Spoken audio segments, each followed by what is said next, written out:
Hello दोस्तों, मेरा नाम है संदीप पाटिल और हडूप ट्यूटोरियल्स की इस सीरीज में मैं आप सभी का स्वागत करता हूं। तो भाई हमारा जो आज का टॉपिक है वो है HDFS मतलब हडूप डिस्ट्रीब्यूटेड फाइल सिस्टम। इसके पहले वाले वीडियो में भी हमने HDFS को देखा, लेकिन आज का जो वीडियो है ना, इसके अंदर हम HDFS को डीप में देखने वाले हैं। तो चलो एक बार कंटेंट्स के ऊपर नजर घुमाते हैं। भाई कंटेंट्स हमारे हैं आज के, what is DFS, what is HDFS, file block and replication, the concept of racks, HDFS architecture, read data from HDFS with demo and write data to HDFS with demo. तो भाई ये हमारे आज के कंटेंट है। शुरू करते हैं हमारे पहले वाले टॉपिक से जिसका नाम है व्हाट इज DFS। अभी DFS क्या होता है, उसके नाम में ही है डिस्ट्रीब्यूटेड फाइल सिस्टम। डिस्ट्रीब्यूटेड मतलब अलग अलग जगह पे जब आपका डेटा स्टोर होता है तब हम बोल सकते हैं कि भाई आपका डेटा डिस्ट्रीब्यूटेड तरीके से स्टोर्ड है। अभी चलो एग्जांपल ले लेते हैं। ये भाई मेरा लैपटॉप है, ठीक है। इसके ऊपर मैंने अगर कोई पर्टिकुलर फाइल स्टोर कर दी तो मैं यहाँ इसे बोल सकता हूँ कि भाई मेरा डिस्ट्रीब्यूटेड तरीके से स्टोर्ड है डेटा? बिल्कुल नहीं।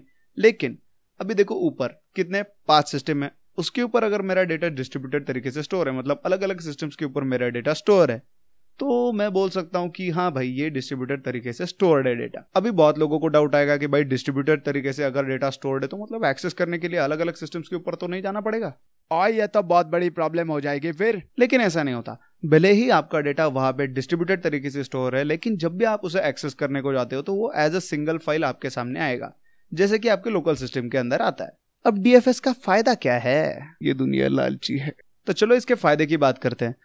कैसे करें? हाँ, एक एग्जांपल देता हूं मैं, ठीक है।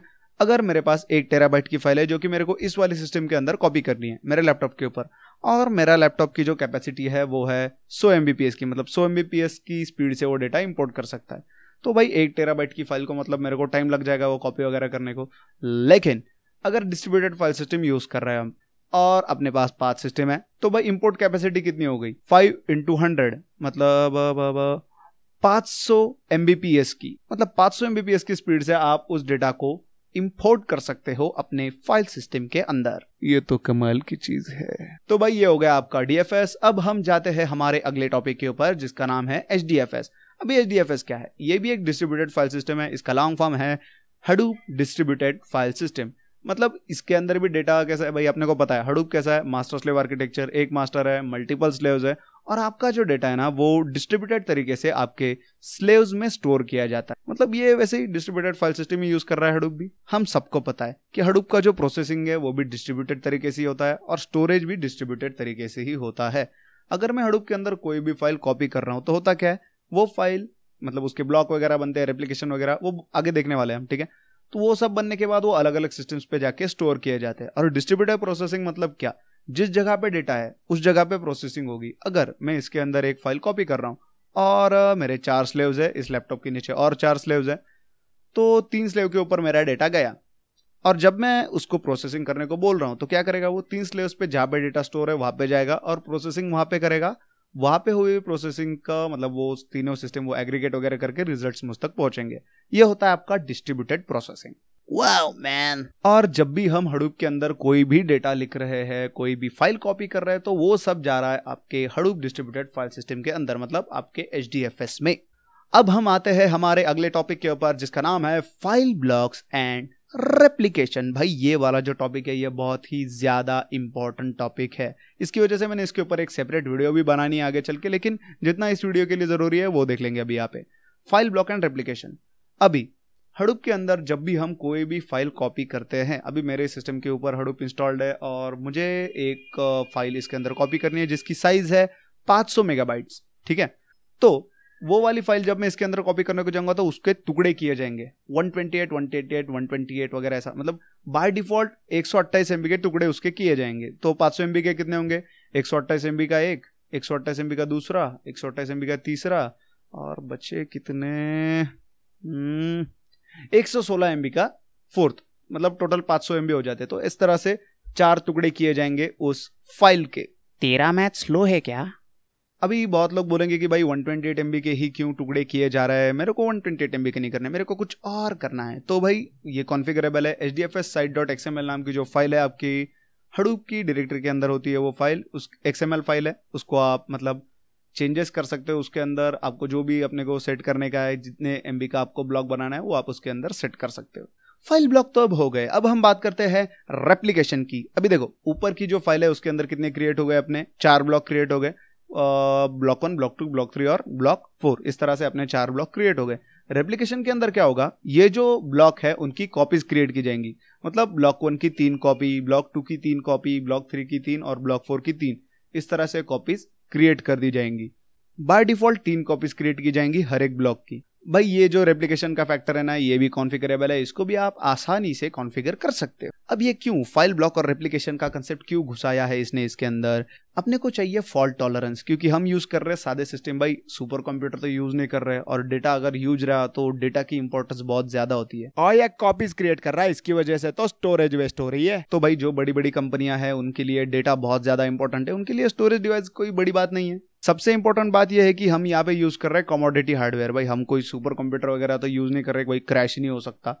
तो हम जो मतलब सिंपल सिस्टम यूज कर रहे हैं यार, वो कभी भी क्रैश हो सकते हैं। तो आपके पास और कॉपीज होनी चाहिए डेटा की, इस वजह से ये रेप्लिकेशन का कंसेप्ट इंट्रोड्यूस किया गया है। और फाइल ब्लॉक का कंसेप्ट इसके लिए लॉन्च किया है क्योंकि भाई आपका परफॉर्मेंस अच्छा होना चाहिए, सीड टाइम वगैरह जो है वो कम होना चाहिए। ये थोड़ा डिटेल में जाएंगे हम नेक्स्ट वीडियो के अंदर फाइल ब्लॉक और रेप्लिकेशन के, उसके अंदर हम वो सारी चीजें देखेंगे। अब हम बात करते हैं रैक्स की। भाई अपने को सबको पता है Hadoop is a master slave architecture. तो अभी देखो ऊपर के डायग्राम, इसके अंदर अपने पास एक मास्टर है और नीचे कितने स्लेव्स है टोटल, 5।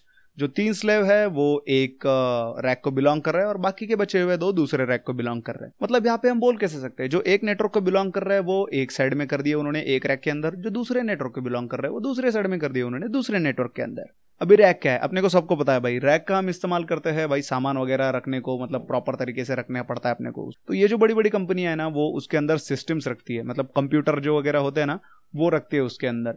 और मतलब ऐसे बड़ा वाला रैक बना दिया उन्होंने, और एक रैक है जिसके अंदर 10 सिस्टम्स है, एक रैक है उसके अंदर 10 सिस्टम है, दूसरे के अंदर 20 है, किसी के अंदर 50 है।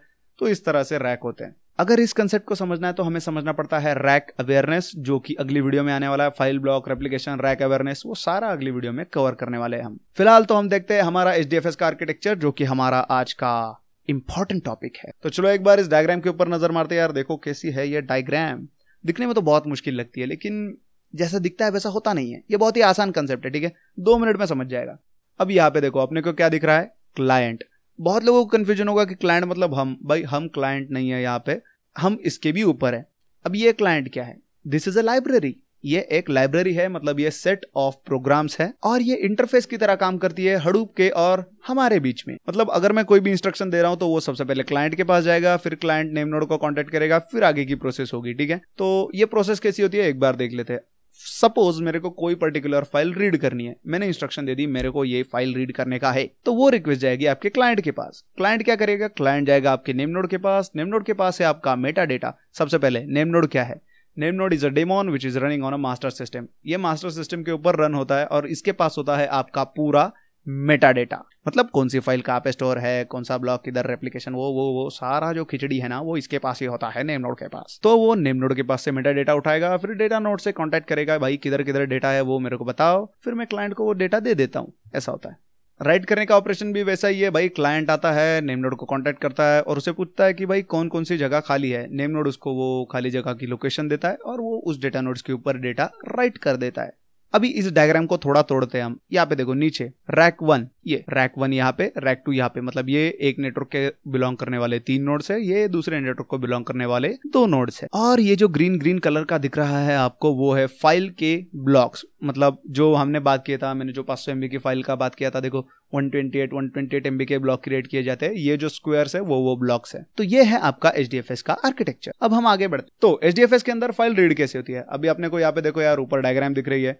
इसमें होता क्या है, सबसे पहले हम इंस्ट्रक्शन देते हैं कि भाई अपने को ये पर्टिकुलर फाइल रीड करनी है। अपने क्लाइंट को इंस्ट्रक्शन देते हैं हम। क्लाइंट भाई वही अपनी लाइब्रेरी है, सेट ऑफ प्रोग्राम्स है, उसको हमने इंस्ट्रक्शन दे दिया। तो क्लाइंट क्या करता है, वो कॉन्टेक्ट करता है नेम नोड को। नेम नोड के पास है आपका मेटा डेटा।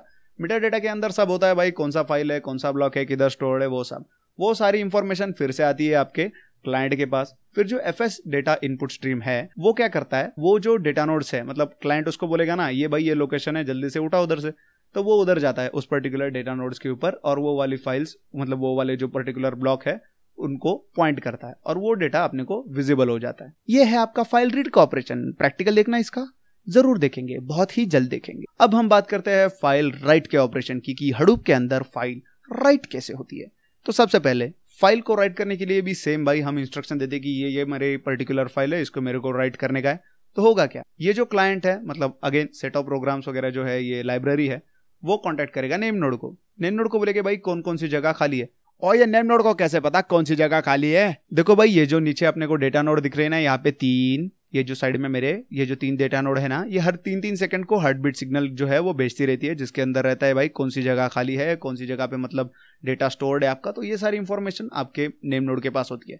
तो क्लाइंट क्या करता है, नेम नोड के पास जाता है, वो जो खाली लोकेशन है पड़ी हुई उनका एड्रेस ले लेता है, कौन से डेटा नोड पे लोकेशन खाली है वो वगैरह, उसके पास इंफॉर्मेशन एक बार आ गई अपने क्लाइंट के पास, फिर वो डेटा नोड्स की एक लिस्ट बनाता है जहां पे उसे वो डेटा राइट करने का है, और वो इंस्ट्रक्शन देता है कि भाई चलो अब इस डेटा को राइट करो। वो डेटा उसके अंदर लिखा जाता है पैरेलली। जब डेटा सक्सेसफुली राइट हो जाता है तो भाई एक एक्नॉलेजमेंट का पैकेज जनरेट होता है जो कि अपने क्लाइंट के पास जाता है। फिर वो समझ जाता है कि भाई डेटा सक्सेसफुली राइट हो गया।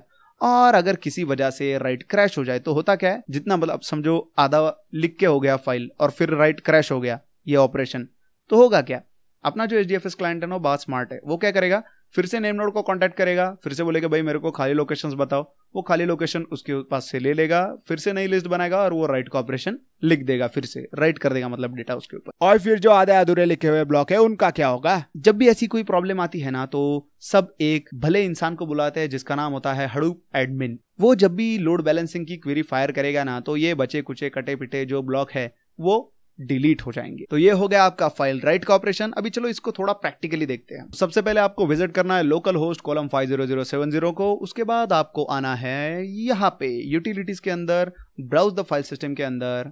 ये देखो ये है आपकी HDFS, कुछ इस तरह से दिख रही है। तो ये जो डेमो वगैरह ये जो फोल्डर आपको दिख रहा है ना, ये मैंने ऑलरेडी क्रिएट किया। अब अपने क्या करना है, अपने को इसके अंदर सबसे पहले डेटा लिखना है, राइट करना है डेटा। तो बहुत सिंपल ऑपरेशन है, चलो देखते हैं। ये वाली जो कमांड है ना HDFS DFS पुट, उसके सामने उन्होंने जो लोकेशन दी है वो है आपका लोकल फाइल सिस्टम के ऊपर की फाइल। मतलब ये जो मेरे डेस्कटॉप के ऊपर एक फाइल है जिसका नाम है data_file.txt।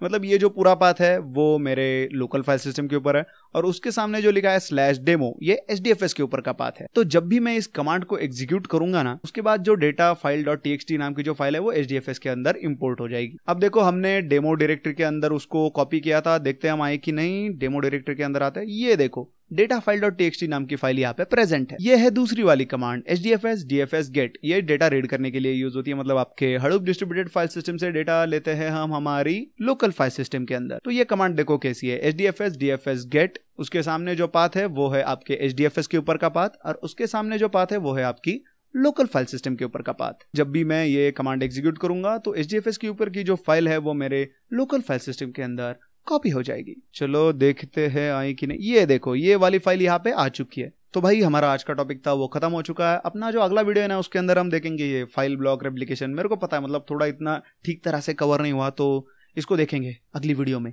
कंफर्म। तो बस दोस्तों आज का वीडियो मैं यहीं पे खत्म करता हूँ। अगर आपको पसंद आ गया वीडियो तो यार आप लाइक कर सकते हो, लाइक का बटन है नीचे, सब्सक्राइब भी कर सकते हो भाई, फ्री में चल रहा है, कौन टेंशन लेता है इतना, कर दो सब्सक्राइब, लालची कहीं का।